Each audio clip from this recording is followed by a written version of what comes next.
the Super Sunday game, Manchester City, Chelsea. Oh, fantastic. Very interesting coming into this game. There's so much to talk about. Did not see I that don't, one I coming. don't know if really if we have the time, but I know that you mentioned something on X about Manchester City's performance Yeah, mate. against Sunderland because and I saw that game as well last night, and even though it was I was so sweaty, when the referee blew his whistle, game's finished. I was standing up from the sofa. I almost slipped on the fucking living room floor. Seriously, I was so sweaty. It was uh, weird view, probably from former girlfriend to see, but yeah, it was. Yeah, no, it's very, yeah. Question mark on their performance, as you say. Reaction here, maybe. What do you think? Well, very, very similar to you, actually, mate. I was sat on the sofa with the missus before the game started and put the game on, and she was like, "Huh, Arsenal playing again?" No, this is this is Man City.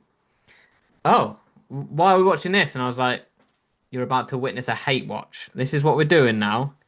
Yeah. And she was like, "Who are we supporting?" I said, "The team in red. That's all you need to worry about, okay? Just No. focus on that." And I was, Lady in Red. I Christy was. Berg, 1982, maybe. We're I gonna don't know. fact check that for the next pod. Um, you're second guessing yourself, aren't you? Oh yeah, always. But yeah, what a game! It was a tough game to watch as a neutral Mm. in terms of not wanting Man City to win, as neutral as that can be. Yeah. Oh, fucking hell. Say Rob Light is the 12th person, man. Did Oh, you see? it was Did you see? brilliant. Oh, immense support. Honestly, it was so good, and it was like every tackle, every block. Like Sunderland defended so well, and like I said, they could have snatched all 3 points with some of the chances they had. And one thing that annoyed me is or Lady in Red by Krista Berg, mate, was 1986. Just FYI. So only 4 years out. Anyway, the Later than one I thought. the one it was later than you thought, man. Yeah, it's Mm. 4 years later than you thought. Um, the thing that annoyed me was the referee. Now, I hate talking about referees. I'm an advocate of a referee. I love them and I hate talking about them, but pisses me off so much. Like when you have this new directive at the start of the season was like you have to let games flow, be more flowing football, which is absolutely fine, perfect, yeah. Some referees adhere to it, some referees don't, and some referees go way too far and just let fucking so many things go. I think there was a point in the second half where I think Man City handballed it 3 times on the spin, like in a very short sequence of. Yeah, yeah, I remember that. What one of them going out to the throw in. Yeah. Surely Yeah. this has to be handball. And it was Fucking not. And hell. there was I'm another in sequence. Sweden. I'm in Sweden watching this. How can I see it? And he doesn't. He's there. That was also a point Idiot. of there was a foul, I think, or there was a big tackle on like the right side of the penalty area of Sunderland, and then the ball goes across the pitch, and then there's two more players come flying in and collide. Could have been a foul. Then someone's pulled down, wasn't a foul. The ball goes out, Yeah, yeah, and yeah. then Mundell, I think it was, cuts across his man and gets brought down. And the ref's there going like this, waving it away because he wants play Yeah, to flow. And I was like, fucking hell, if they score from this, I'd be fucking raging. yeah. And then obviously they didn't score from it and it went out for a goal kick or whatever in the end. And It Sunderland was were that's fucking raging. But yeah. like that in a nutshell was like there were three opportunities where he could have blown his whistle for a clear foul, but he wants to let it play. Mm. Okay, that's fine. But at the same time, it's so frustrating to watch as a fan because it's like that's a foul. Like that's a free kick. But just Yeah, because you want exactly, the exactly. game to And flow, sure. giving it as a foul. That, that that's not the criteria of letting the game flow. if it's a No. foul. Do you know what I mean? It's the little Yeah, yeah, ones where of players course. go down too easily, like Onana the other day, where he dived to try and get a penalty. He realised he wasn't going to get it and got straight back up in the Villa game. And there's people going that that's That's a what I texted you. yeah. Where so that's one of those situations we've seen. Through the years, so many times. So if that's not a penalty, okay, because it isn't, then how is that not a booking for diving? Because I will never understand that seriously. And that is the point because use that in a nutshell is there because he didn't appeal for it is what they say. He shouldn't be what do you call it? A yellow card. But if he goes down and he got straight back up like he did, but as he's getting straight back up, the ref is blowing his whistle and giving a penalty. What happens then? It's a penalty. It remains a penalty because he's gone down. So he should be punished for going down when he felt no contact to try to win the penalty. And when he realised he wasn't getting the fucking penalty because he hadn't been touched at all, he's on his way back up. Do you know what I mean? So like he should be a fucking booking. Yeah, sure, That but pisses me that off. should absolutely not be the uh decisive. Whether you okay. So I'm That's what gonna I'm saying. go. You shouldn't. I'm gonna go ahead and apply for a fucking penalty, and then but you still dived, yeah. But that's my point. It shouldn't affect So whether they appeal or not. yeah, because That's not it's still a criteria dive. for Still it. a dive. That's what you would get booked for, not whether you gonna do well. I'm gonna go ahead and murder somebody, and I'm just gonna go ahead and just fucking apologize because I'm, that I'm, that I'm, that won't be, I'm going to you say know. that this is probably not a very good correlation to what we're talking about, but No, I continue. know, but the point is there. The Mm. principle is there. Connect the dots. Yeah, connect the dots yourself. Don't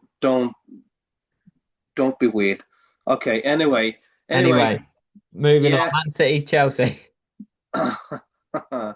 Yeah, but no, I was gonna say, you were gonna be so frustrated if they would have scored, coming Yeah, away with the fouls and with those handballs that they had.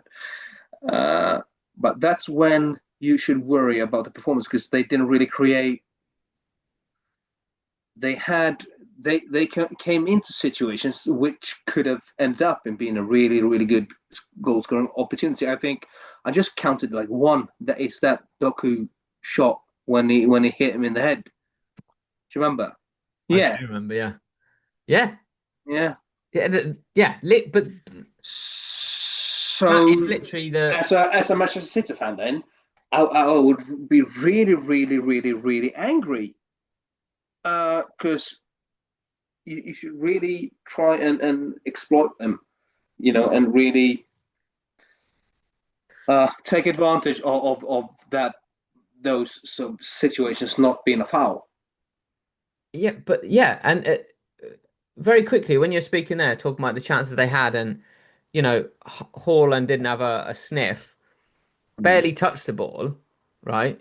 Yeah. That was in one instance down to Alderete, who one opportunity followed him 70 yards, just just to foul him, admittedly, but he followed him and didn't let him get on the ball basically, um, and was always there in the vicinity every time he got the ball. Same with McQuailey, but it's the same thing with Arsenal and Gyökeres. But there's so much more scrutiny on him because Gyökeres isn't putting the ball in the back of the net like Haaland is. Hmm. But if Haaland doesn't score, he barely touches the fucking ball. Yep. So it's and Arsenal and City play in very similar ways. So you've just got to get to the point where Gyökeres is converting these chances with confidence and his movement in the box, etc. And suddenly there's a massive player there. It's not as cut and dry as he's shit because he's not touching the ball. And he's not in like if Haaland doesn't score, he doesn't touch the ball. He's not influencing any game, basically, in the way City play. Yeah. Yeah. Yeah. So Of course. it's very close. in that aspect. But anyway, I am going with a 3-0 Man City win for this one. 2-1 City for me. 2-1 for you. Just Okay. gonna touch upon that really quickly then before we finish up because I need to finish off now. Yeah. Uh, it's Maresca getting sacked. How will that affect Chelsea? For Not me, fuck. maybe particularly just comment this one, but in general. But let's start with the Manchester City way. I think it's the players were behind him. To be honest, most of them, they were backing him. So I think it's going to have a negative impact on this particular game. Okay. Until they bring in somebody else, I don't know who that's going to be. This is kind of feels like one of those games where there's nothing on the line for Chelsea per se because there's no new boss to impress. There's no new person to show that you deserve to be playing, etc. Who's on your short list then? We'll take it over. Well, I read that it was Liam Rossini at Strasbourg is their guy, uh, Oh, okay. but it doesn't quite Would make sense for me. But I believe it is the no, that way was really okay. I Shocking. believe it's the way that they run their model for Chelsea, and they like the power, they like the hierarchy of decision making.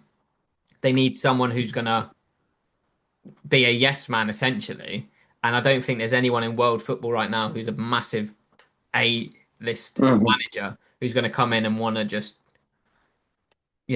play yes to Yeah, the board to the whoever it is in charge that's making the decisions. I think they want a say about transfers. They want to say about who's playing. They want to say yeah, about all of this, and I don't think they quite get that at Chelsea. And I think that was kind of sort of the one of the issues with Maresca, who he won the World Club Championship, albeit fucking it's a tin pot trophy, really. The Conference League tin pot trophy as well, but he's got those in the locker to say, listen, let me fucking do what I want to do because I can take the club here. Man yeah, City want him as a manager, so he's obviously doing something fucking right. Um, but I just, yeah, I don't know. They're gonna need someone who's gonna come in, and Racinia's not been in management very long. He's doing a very good job at Strasbourg, but he's part of their obviously Blue Co company, sister club, mhm. and it just makes an easy appointment to bring in someone who's probably going to be another yes man and work on those conditions until they get too big for that position, which is I guess what Maresca's done. Um, Albeit I don't think he's a particularly fantastic manager. I think he's very, very good. I just think he's in that echelon below the top level managers in the Premier League. I think he's not quite there Yeah. yet. You think is Zinedine Zidane available? He's available, mate, but I don't think he's fucking interested in being a yes man for this mob. No, I mean, You know what I mean? I think, just, just a name I thought of. Oh, but in a maybe nutshell, that ending is the his type of retirement manager. from. Eh? In a nutshell, that is the type of manager that they should be looking to get Yeah, as a club Jurgen of that Klopp size. Jurgen Klopp. ending his retirement from football. Yeah, maybe, maybe. Heavy metal football back in the Premier League. Yeah, Um, yeah, why not? Wouldn't mind it. yeah. No, anyway, so negative impact for this one. You say 3-0. I'm going for 2-1. A Manchester City win either way. Mhm.